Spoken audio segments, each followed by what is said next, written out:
Mental health professionals, what shattered everything you ever believed about mental health? I used to work in the most violent wing of the worst psych ward in the state. And one Saturday morning, my coworker decided to bring her 10-year-old daughter Poppy in with her after her babysitter canceled. Poppy was set up with homework and snacks while we started morning rounds.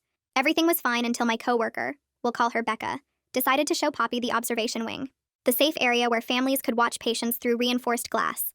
When they walked over to the wing, Poppy immediately pointed to a boy behind the glass named Alan. Alan was 11 and our most violent patient. 2 weeks ago, he'd bitten through a nurse's forearm down to the bone. Last month, he fractured an orderly's skull with a food tray. The kid nearly killed his foster father. But when he saw Poppy through that glass, he went completely still. He pressed both palms against the glass and just stared at her. Poppy walked up and placed her small hands exactly where his were on the other side. "Mom, can I talk to him?" Becca ripped her away so fast Poppy stumbled. She dragged her daughter back to the break room while Alan started slamming his fists so hard the glass shook. 20 minutes later, the morning recreation started. This meant room doors were now opened, and even the most dangerous patients we had were all free to walk around the common areas for the next hour. That's when Becca came running down the hall with tears streaming. "Where's Poppy?" she screamed. My stomach dropped as I realized Poppy was missing. To make things even worse, the keycard in Becca's pocket was gone. In all likelihood, Poppy had taken it, and was currently stumbling around the building with unsupervised access to every killer and psychopath we had. One wrong move, and she could be dead. I remember sprinting toward the children's wing while Becca went to check the medical stations. Every second felt like an hour. I kept picturing what some of our patients did before they got here.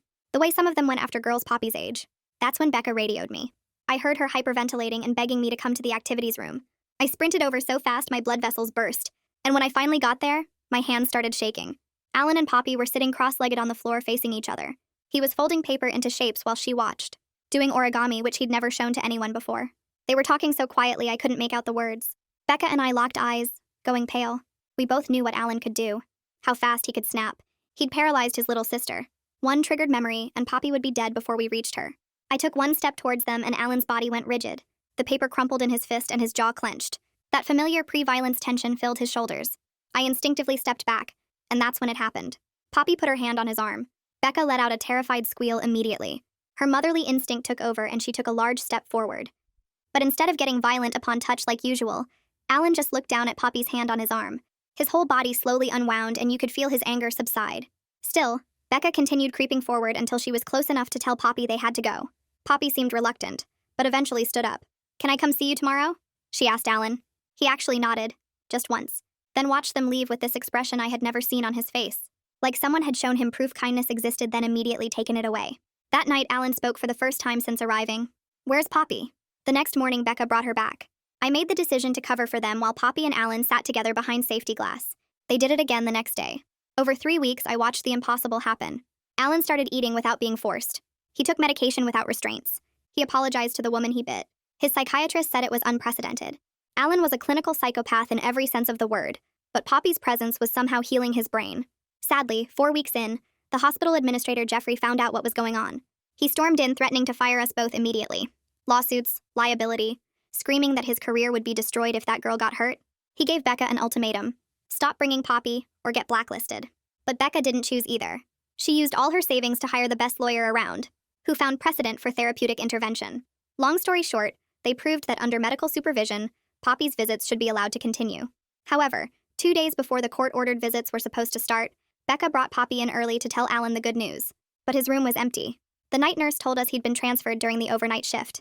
Apparently, Jeffrey claimed an incident requiring immediate relocation to maximum security occurred. The paperwork was already sealed. Poppy stood in that empty room staring at the unmade bed. But I was helping him. "We'll find him, sweetie." Becca's hand was shaking as she held Poppy close. I stood there staring at the empty bed while my brain went into overdrive. The transfer paperwork was sealed, but there had to be a trail somewhere. Every transport needs documentation. Every facility change requires signatures. I checked my watch and realized we only had 10 minutes before Jeffrey would notice we were missing from our stations. Becca walked Poppy out while I quickly photographed the room number and the empty medication chart still hanging on the wall. My shift ended at 3, and I spent the rest of the day making calls to every facility within 100 miles. Nobody would tell me anything. That night, I couldn't sleep at all. I kept thinking about Alan in some new place, probably tied down and drugged up again. All that progress we'd seen over 3 weeks just gone. My phone buzzed at 2 in the morning. Becca texted that she felt sick about bringing Poppy to work, but she wasn't giving up. She'd already left 3 voicemails for her lawyer. I texted back that we'd figure something out. The next morning, I got to work early and went straight to Fiona Hart's office. She was Alan's psychiatrist, and she was already at her desk looking mad. She hadn't been told about the transfer either. Her medical orders had been completely ignored. She showed me her notes from the day before where she'd written that Alan was making unprecedented progress.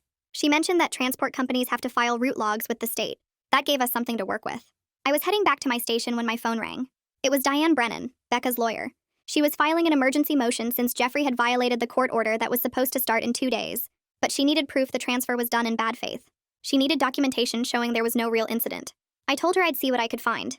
During my lunch break, I found Harmony Sumner, the night nurse who'd been on duty when Alan got transferred. She looked nervous when I asked her about it, but she remembered seeing the transport company name on someone's badge. Secure Move Transportation. She wrote it down on a napkin and whispered that what Jeffrey did wasn't right. Back at my desk, I called Secure Move, pretending to verify billing for a patient transfer. The woman on the phone got suspicious immediately and said they couldn't release any destination information. I was still on the phone when Stuart Bishop from Risk Management appeared at my desk. He stood there with his arms crossed, warning me about patient privacy violations. He said Jeffrey had told him I was asking questions I shouldn't be asking. After Stuart left, I called my union rep, Dan Strickland. Dan had been dealing with hospital politics for 20 years. He told me I had whistleblower protections if I documented everything properly. He'd seen administrators pull this exact move before when they got scared of liability. He gave me the number for the state ombudsman and told me to keep copies of everything. That evening, I stayed late going through old shift logs in the filing room. My hands were shaking when I found what I was looking for. An incident report about Alan dated the night of his transfer, but the timestamp on the computer file showed it was created the morning after. Jeffrey had backdated it to justify the transfer. I took photos of the screen showing the file properties and the report itself. The report claimed Alan had attacked a staff member but didn't name who. It was obviously fake. The next day, Fiona called me into her office. She'd drafted a medical affidavit explaining Alan's unique response to Poppy. She wrote about the neurological changes she'd observed and how disrupting this progress could cause permanent psychological damage. She was putting her whole career on the line by contradicting Jeffrey's decision. She asked me to give a copy to Becca's lawyer. I met Diane at a coffee shop near the courthouse. She read through everything I'd gathered and said it was exactly what she needed. She filed her emergency motion that afternoon. Within hours, she got a call from the judge's clerk. The judge wanted Child Protective Services to evaluate whether Poppy had been endangered by the visits. This could go really bad if CPS decided Becca had put Poppy at risk. Diane said we needed to prepare for the worst-case scenario where Becca could lose custody. My stomach turned thinking about Poppy being taken away when all she'd done was help a scared kid. But Diane had dealt with CPS before, and she knew how to frame this properly. She said we needed to focus on the supervised nature of the visits and the medical benefits that Fiona had documented. The whole thing was turning into a massive fight, and we still didn't even know where Alan was. 2 days later, a woman from Child Protective Services showed up at the hospital carrying a thick folder and a recording device. Her name was Yoon, and she had been doing this job for 15 years. She sat down with Becca in the conference room and started asking about every single safety measure we had taken during Poppy's visits with Alan. Becca showed her the visitor logs and explained how we always kept the safety glass between them. Yoon wrote everything down in her notebook and asked to see the actual observation room where the visits happened. She measured the distance between the chairs and took photos of the reinforced glass thickness. Then she asked if she could meet Poppy herself to understand the situation better. Becca called Poppy out of school early and brought her to Yoon's office downtown. Poppy walked in carrying a small cardboard box that she placed carefully on Yoon's desk. She opened it and pulled out 7 paper animals that Alan had taught her to make during their visits. There was a crane with wings that moved when you pulled its tail, a frog that could actually hop if you pressed its back legs, a butterfly with patterns drawn in pencil on each wing. Poppy explained that Alan had shown her special ways to fold the paper that nobody else knew. She demonstrated the technique for making a swan where you had to fold one corner exactly 17 times to get the neck right. Yoon watched Poppy's hands move with the same careful precision Alan must have used. She asked Poppy to teach her how to make the crane, and Poppy guided her through each step. Later that afternoon, Yoon went back to her office and started reviewing every case file she could find about Alan. She pulled records from 3 different counties and 4 different facilities. The pattern jumped out at her immediately. Every single time Alan was scheduled for a family visit or court hearing, he got transferred within 48 hours. It happened 6 times over 2 years. Someone had been keeping this kid isolated on purpose. She made copies of all the transfer dates and highlighted them with yellow marker. Meanwhile, Stuart Bishop sent an official memo to my work email marked urgent and confidential. It said I was under investigation for violating patient privacy policies and accessing restricted information without authorization. If I continued asking questions about Alan's transfer, I would face immediate suspension without pay. The memo had been copied to Human Resources and the hospital's legal department. I printed it out and added it to my growing file of evidence. That same week, Becca got another credit card bill in the mail, and her hands shook when she opened it. The legal fees had already hit $8,000, and Diane needed another retainer payment by Friday. Becca had maxed out her Visa and MasterCard, and was now using her emergency savings just to pay the minimums. She called her sister to ask for a loan, but her sister was dealing with her own financial problems. Becca started looking at her retirement account, even though the early withdrawal penalty would cost her thousands more. The next morning, Harmony pulled me aside near the medication cart and pointed toward the loading dock area. She explained that the security cameras had a 12-foot blind spot, right where the transport vehicles parked. The camera on the left couldn't see past the concrete pillar, and the one on the right was angled too high. Someone who knew the building layout could have moved Alan through that exact spot without being recorded. She drew me a diagram on the back of a medication schedule showing the camera positions and coverage areas. I went to the county clerk's office that afternoon and filled out a formal public records request for all transport authorization documents from the night Alan was moved. The clerk said it would take 4 to 6 weeks to process and cost 50 cents per page for copies. Jeffrey couldn't legally refuse the request, but he could delay it as long as possible. I paid the initial processing fee and got a receipt with a case number.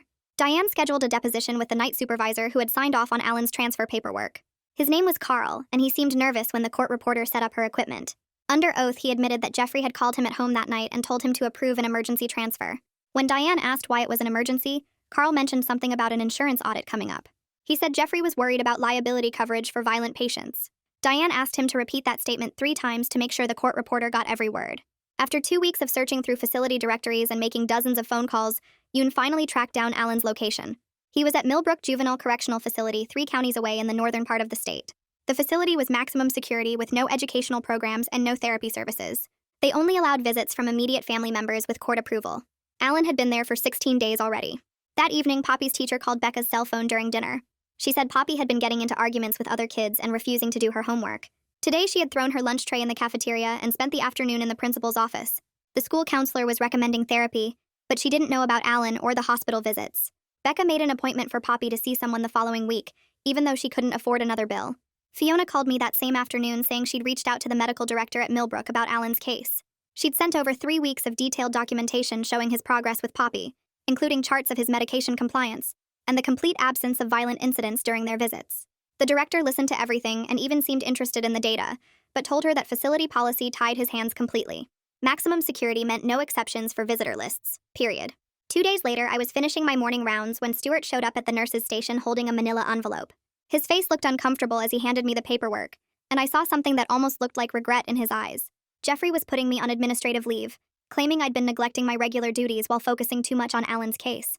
The leave was effective immediately, and security would escort me out within the hour. I packed my locker while the security guard waited, my hands shaking with anger at how calculated this all was.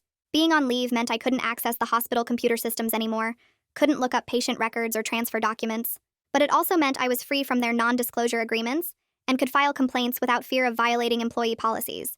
I drove straight home and spent the entire day writing a detailed report about everything that had happened. Every secret visit, every improvement Alan showed, every lie Jeffrey told about the emergency transfer. I documented dates, times, witnesses, and attached copies of every piece of evidence I'd collected. The state ombudsman's office accepted my complaint the next morning and assigned an investigator named Rachel, who seemed genuinely interested in the case. Within 3 days, they'd opened an official inquiry and started requesting specific documentation about Alan's transfers and all incident reports from the past 6 months. Government investigators had power that we didn't, including subpoena authority and the ability to demand sealed records. Rachel told me they'd already found discrepancies in the transfer paperwork that warranted deeper investigation. Meanwhile, Becca had started working with Poppy's new therapist on something unexpected. The therapist had brought in a reactive shelter dog as part of their session, a German Shepherd mix that barked and lunged at everyone who came near. But when Poppy sat down on the floor and started talking to the dog in the same quiet voice she'd used with Alan, the animal went completely still. She didn't try to touch him, just sat there folding paper while talking softly about nothing in particular. Within 20 minutes, the dog was lying down next to her, calm for the first time since arriving at the shelter. The therapist recorded the whole thing on her phone, saying she'd never seen anything like it. Poppy had some kind of natural gift for reaching damaged creatures that nobody else could help. This video became powerful evidence that what happened with Alan wasn't a fluke, but a genuine therapeutic ability. Diane called me that evening with good news for once. She'd managed to secure a temporary restraining order preventing any further transfers of Alan without court notice and approval. The judge had been disturbed by the pattern of moving Alan right before scheduled visits or hearings, calling it suspicious at best and potentially illegal at worst. It was a small victory, but at least Alan couldn't be shipped off to another facility in the middle of the night again. Yoon had been working her own angles through CPS channels, and finally got permission to interview Alan at Millbrook as part of her ongoing investigation. She drove the 3 hours north and spent 40 minutes with him in a supervised visitation room. When she came back, she called me immediately with tears in her voice. Alan had whispered one word to her, just tomorrow, and spent the entire visit folding a paper crane with the single sheet of paper she'd brought. He still remembered everything, still had hope that Poppy would come back. The crane was perfect, every fold precise despite his hands shaking the whole time. Yoon said his eyes never left the door, like he was waiting for Poppy to walk through at any moment. The behavioral specialist at Millbrook pulled Alan's compliance data and sent it to Diane as part of the legal discovery process. The numbers were undeniable proof of what we'd been saying all along. During the 3 weeks of Poppy's visits, Alan's medication compliance was at 100%, his meal completion averaged 90%, and he had 0 restraint incidents. After the visits stopped, his numbers crashed within 48 hours. Restraints went up to daily occurrences, meal refusal became constant, and medication had to be forced. The data showed a clear correlation that even Jeffrey couldn't argue with. Numbers don't lie, even when administrators do. Then Diane got something even better from an anonymous source inside the hospital. Someone had leaked a whole folder of internal emails between Jeffrey and Stuart from the weeks before Alan's transfer. In one message, Jeffrey had written, "PR disaster if that girl gets hurt, and my career won't survive another incident with media attention." Another email mentioned, "liability exposure beyond acceptable limits," and "need to eliminate this risk immediately." They'd never been worried about actual safety, just about how it would look if something went wrong. Their fear was always about image and lawsuits, not about what was best for Alan or Poppy. That same anonymous source sent me a package at home containing Stuart's personal meeting notes from his risk management sessions. Reading through them, I started to see a different picture than pure evil. Stuart had calculated probability matrices, consulted insurance actuaries, and genuinely believed there was a 70% chance of a catastrophic incident. His notes showed real fear, not just of lawsuits, but of being personally responsible if Poppy got hurt. He'd written, "Can't live with myself if she dies," in the margin of one page. These weren't monsters making evil choices. They were scared people making bad ones. But the damage to those kids were the same either way. Dan showed up at my apartment 2 days later with a stack of union paperwork and told me he was filing a grievance about my suspension. He'd been collecting similar cases for months, other employees who'd been punished for reporting problems at the hospital. The union lawyer said we had a strong case since I'd documented everything and followed proper whistleblower channels before going to the state. Dan spent 3 hours taking my statement while I showed him all the photos I'd taken of the backdated reports. His face got darker with each piece of evidence. Meanwhile, Diane called Becca with news that the judge had scheduled an evidentiary hearing for 3 weeks out and wanted specific proposals for how supervised visits could work safely. The judge seemed interested in finding a middle ground that would protect both kids while allowing some kind of contact. Becca immediately called Fiona, who started working on a detailed protocol that night. Fiona stayed up until 4 in the morning creating a framework with specific time limits, no physical contact rules, and mandatory nursing oversight at all times. She framed it as a research opportunity that could help other violent kids who might respond to peer connections. Her proposal included weekly progress reports, video monitoring, and immediate termination if any concerning behaviors appeared. While Fiona worked on the protocol, Alan's new facility decided to test whether any peer connection would help, or if it was specific to Poppy. They brought in a 13-year-old girl from their volunteer program who'd been trained to work with difficult patients. The girl sat outside Alan's room for an hour trying to engage him through the door slot. Alan didn't move from his bed, didn't speak, didn't even look toward the door. The staff tried again the next day with a different teen, a boy this time who was closer to Alan's age. Same result, complete non-response. The facility director called Fiona directly to report that Alan only seemed to respond to Poppy specifically, which made their connection even more unusual from a clinical perspective. That weekend, Becca came over and we sat in my kitchen talking about everything we'd done wrong and right. She admitted she should never have brought Poppy to work that first day, and I admitted I should have reported the visits through proper channels instead of covering for them. We both knew we'd broken rules, but we also knew those rules were failing these kids. Becca's hands shook as she described watching Poppy sleep now, seeing her daughter toss and turn with nightmares about Alan being alone. We agreed that going forward we'd follow every protocol to the letter, while still fighting for what the kids needed. The night before the hearing, I sat at my computer typing an impact statement about what I'd witnessed. My fingers moved steady on the keyboard, as I described how our system treats vulnerable kids like threats, instead of humans who need help. I wrote about Alan's transformation during those 3 weeks, about Poppy's natural gift for connection, about how fear-based policies were destroying any chance these kids had for healing. I printed 5 copies and put them in manila folders for the judge. The evidentiary hearing started at 9 in the morning in a small courtroom downtown.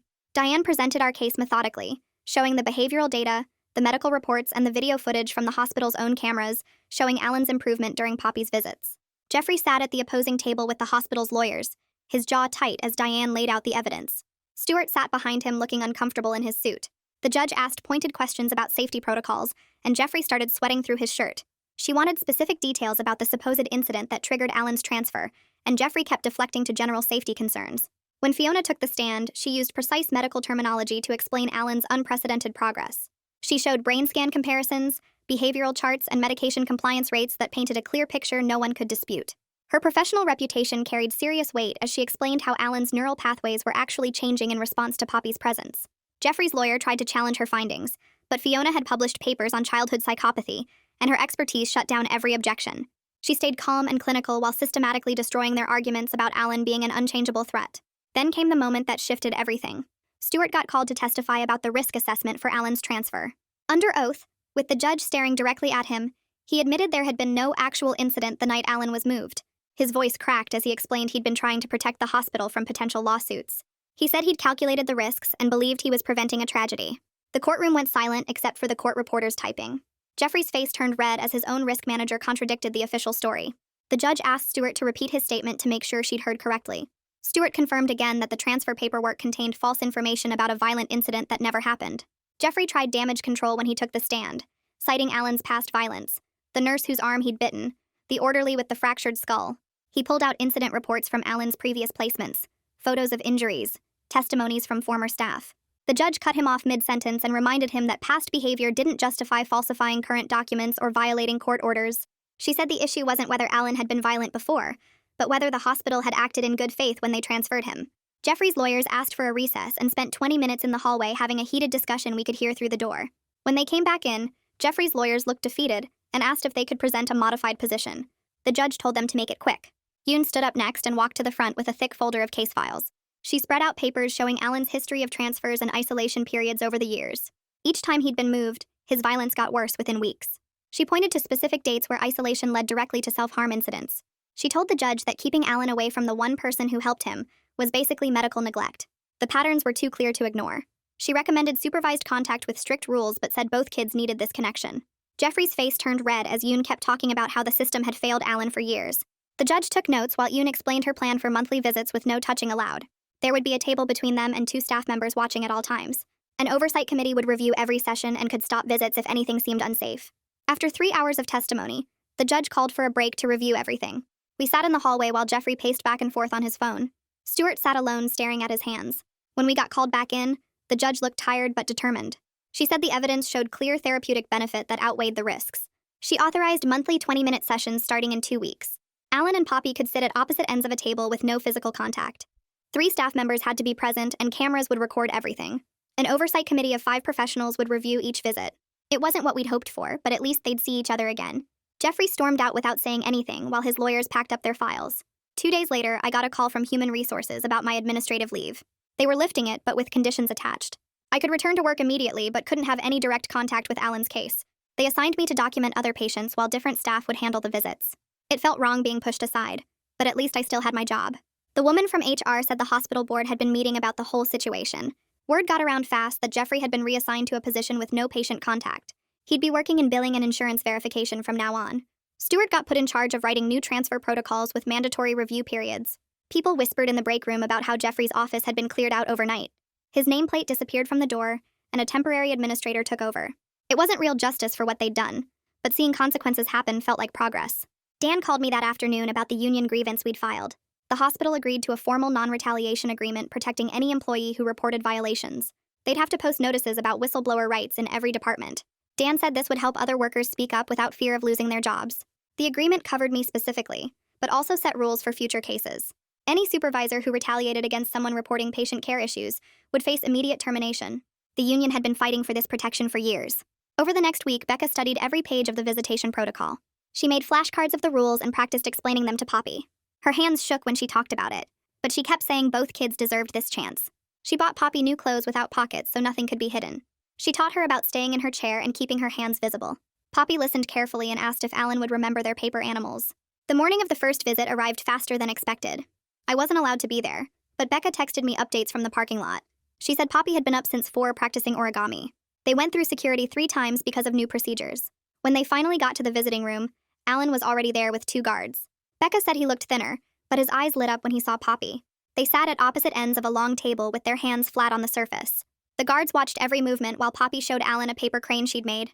Alan folded one too, his fingers moving carefully while keeping his palms visible. They couldn't pass them to each other, but they held them up to compare.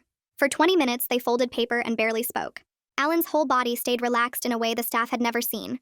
When time ended, Poppy stood up slowly and waved goodbye. Alan nodded once and watched them leave without any aggressive behavior. That night, Becca called me crying, but they were happy tears. Poppy had slept through the whole night without waking up scared. No nightmares about Alan being gone or hurt. She'd been having bad dreams every night since he disappeared, but seeing him safe had fixed something. Becca kept saying both kids were going to be okay now. She could finally believe it. Fiona sent me an email about a paper she was writing on the case. She'd anonymized all the names and locations but documented the therapeutic breakthrough. Medical journals were already interested in publishing it. Other facilities started calling about implementing similar programs for their violent youth. She said Alan and Poppy might help change how the whole system worked. Yoon started coordinating services to help Poppy process everything she'd been through. She found an art therapist who specialized in trauma and resilience in children. The therapist met with Poppy twice that week and called Yoon amazed. She said Poppy had natural empathy skills that most adults never developed. The way Poppy understood Alan's pain without fear was incredibly rare. The new facility started tracking Alan's behavior patterns and noticed something amazing after they tried using the same calm approach Poppy had shown them. The staff called Fiona with weekly updates about how Alan would sit quietly during group sessions when they gave him paper to fold. His restraint incidents dropped from daily occurrences to maybe once or twice a week. The nurses there couldn't believe a kid who'd been in 4-point restraints every other day was now walking to meals without incident. They implemented every technique that had worked with Poppy and watched Alan transform week by week. The oversight committee held their monthly review and spent 2 hours discussing the case. They approved a new protocol where Alan could write short notes to Poppy between visits, and she could send him drawings.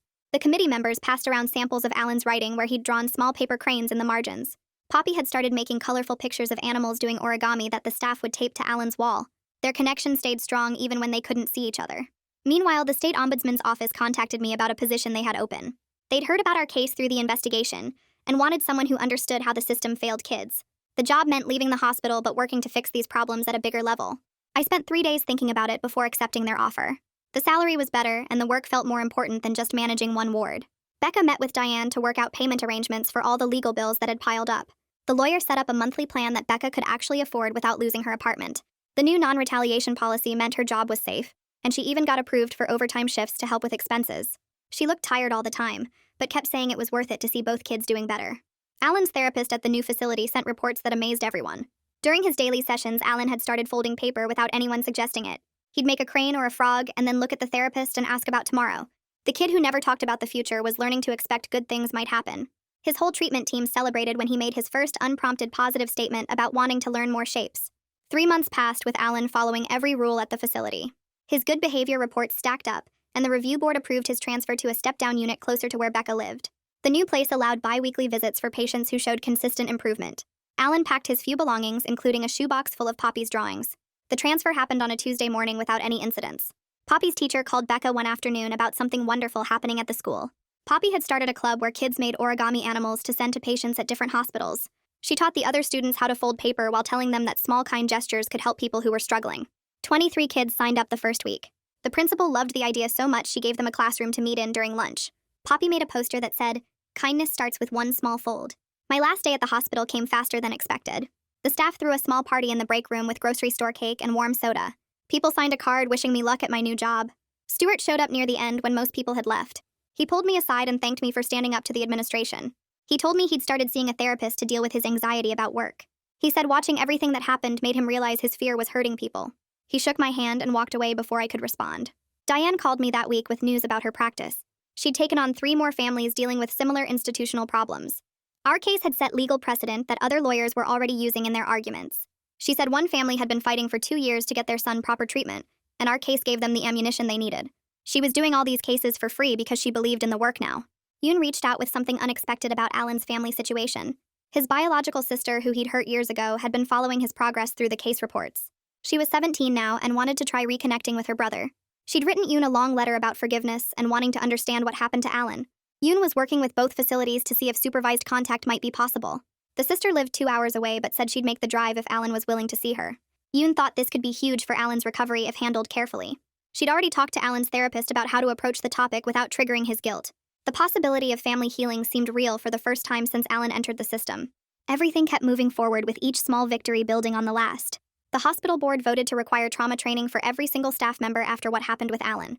Fiona got picked to run the sessions since she'd seen firsthand how connection worked better than restraints. She used slides showing Alan's behavior charts before and after meeting Poppy, while nurses took notes and asked questions about de-escalation techniques. The training rolled out over 3 months with mandatory attendance, and Stuart had to sit through every session looking uncomfortable whenever Fiona mentioned how fear-based decisions hurt patients. 6 months passed, and Alan's new facility sent progress reports that made everyone who'd known him before do a double take. He was talking in full sentences during Poppy's visits, and had started taking regular classes with other kids his age. His teacher wrote in the report that Alan tested way above grade level in math and science when he felt safe enough to participate. The kid who used to bite through people's arms was now raising his hand to answer questions and working on group projects without any violent incidents. Poppy and Alan spent one whole visit making paper animals together for the facility's Family Day event. They folded cranes and frogs and butterflies and dragons until they had enough for a whole zoo display that other families stopped to admire. Some younger kids asked Alan how he made the complicated dragon, and he actually showed them step by step without getting frustrated or angry. The staff couldn't believe they were watching the same boy who'd been in full restraints just months earlier. Becca called me one afternoon while I was packing boxes at my new apartment to tell me about Poppy's latest career announcement. The kid had decided she wanted to be a therapist after seeing how much the visits helped Alan, and nothing would change her mind. She'd already checked out library books about psychology and was teaching her classmates breathing exercises during recess when they got upset. That little girl understood something about healing that most adults never figure out, and she was only 10 years old. My new position with the state ombudsman's office meant driving all over to different facilities, investigating complaints about kids in the system. In my first year alone, I got 5 children out of bad situations using the legal precedent from Alan's case. Each time I filed the paperwork, I thought about how Alan and Poppy taught us that connection matters more than control, and every kid deserves someone who sees them as more than their worst moment. Alan's treatment team approved him for supervised trips into the community after 8 months of good behavior. His first request wasn't for fast food or video games, but to visit the public library downtown.